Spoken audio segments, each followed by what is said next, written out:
Hi everyone, this is Total War Therapy and today we're gonna talk about the most expensive units in the game. And I can tell you that some of that, especially one, it's quite unexpected and I would have never believed it. He was supposed to be a rank of 5 units, but actually there are 3 units that are most expensive, in a row, and then there are other 3 that basically cover the 4th and 5th place, places, yes, together because they have all the same prices.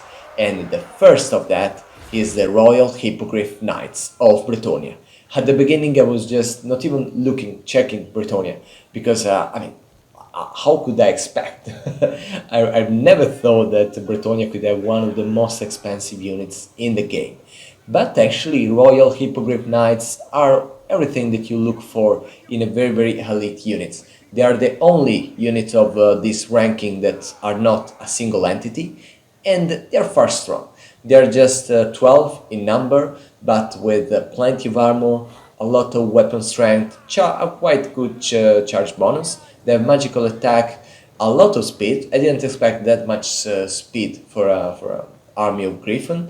They cause terror, that is always very, very good. There's an ability called the Blessing of the Lady that will grant damage resistance, and yeah, it can be quite powerful. They have not a big melee defense that but for a flying units it can be good. A lot of attack, and yeah, probably it's a little waste against infantry, but I can tell you that I tested them and they're even good against that. That's a lot of charge bonus, even if it doesn't look like. And yeah, I like it. I'm not gonna play another Bretonia campaign now just for them, but yeah, probably I will be very, very interested to use them again whenever they will make a new Bretonia DLC. Not unexpected, but at the same time, it was not one of the first choices when I was thinking about the most expensive units. The Star Dragon of High Elves, always with the price of 2200 money. It's a very powerful unit, it's very, very fast with 80 of speed, armor, a lot of leadership. Melee defense actually is bigger than I remember. A lot of melee attack, a lot of weapon strength, charge bonus, and he has the Star Dragon Breath that actually is very, very strong. He can tear apart half of a unit in seconds. He can cause terrors, he can fly. They have missile resistance that it's very, very important for this kind of unit, even if at the end, yeah, missile power will be always their weakness. An expensive but nice choice for your army. I mean, dragons, they require a lot of micromanagement, but they are very, very tanky, and the Star Dragon doesn't have actually predators. I prefer to use this kind of units as a mount of the Lord and never as units themselves, because they're very expensive. They require a lot of turns. This is a very expected one. The Kade Destroyer was one of the is probably the coolest model in all the Total War Warhammer game, and we all love it. He has a lot of armor. It's not that good speed, but it's okay. A lot of melee attack, magical and fire. A lot of weapon strength. The melee defense is a little lacking, and you actually feel this in the game. And a very little charge bonus, even with that speed that it's a little crazy. There is the demonic instability that is never a good thing, but with this big health, you don't have to worry about. The Blazing Body, that it's a very cool ability where basically he will get more resistant depending on how much time is spent on melee. Then there is the Hellish Frenzy, the Burning Bright.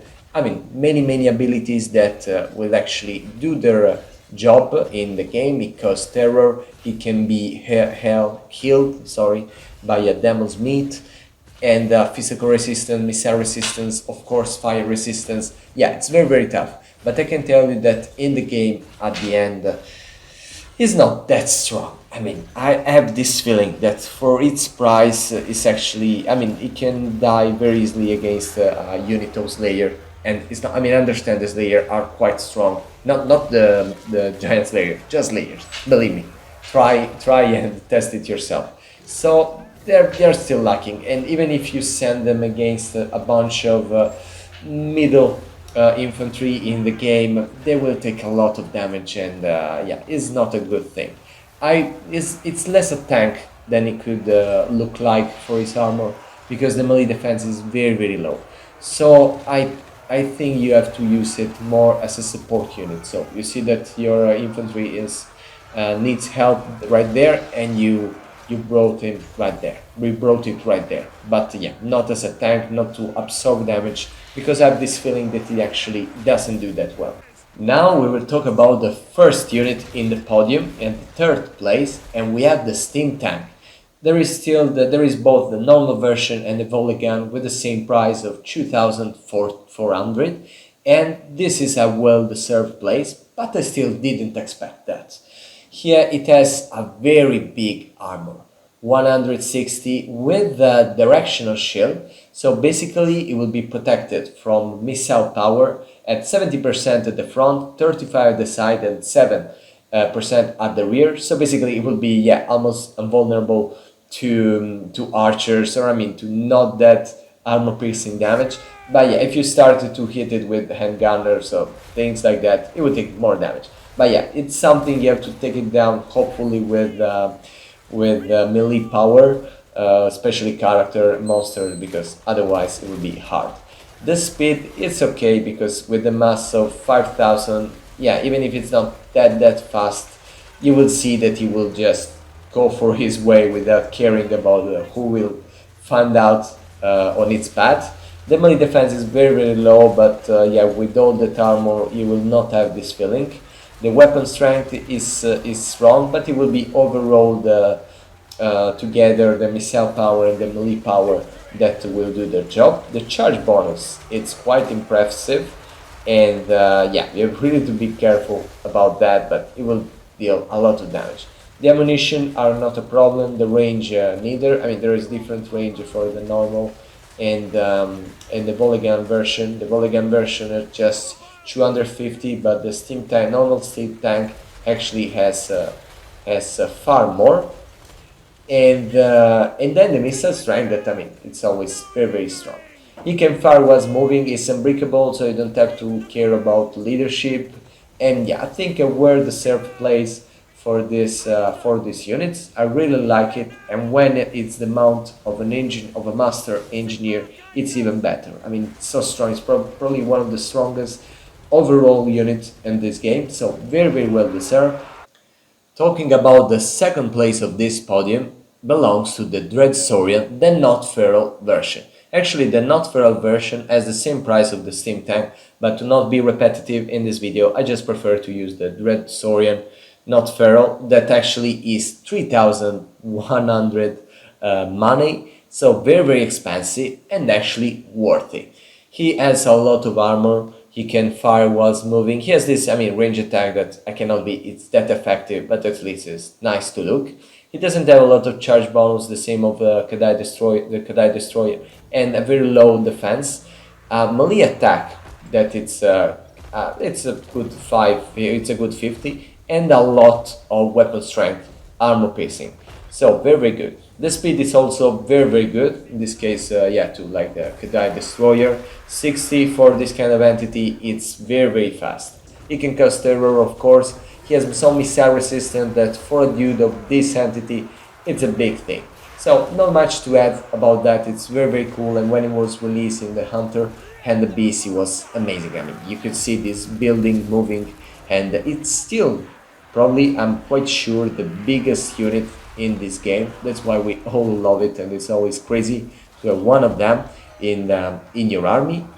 And the first place of this podium with 3,200 money, so 100 more than the Dread Soran, is the Thunder Barge. I didn't expect, I mean, I know that was probably the strongest unit in the game, but I didn't expect to be the most expensive.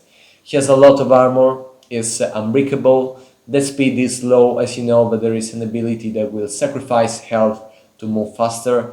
Melee attack and melee defense are just known, but he has a lot of weapon strength, even if he cannot use it.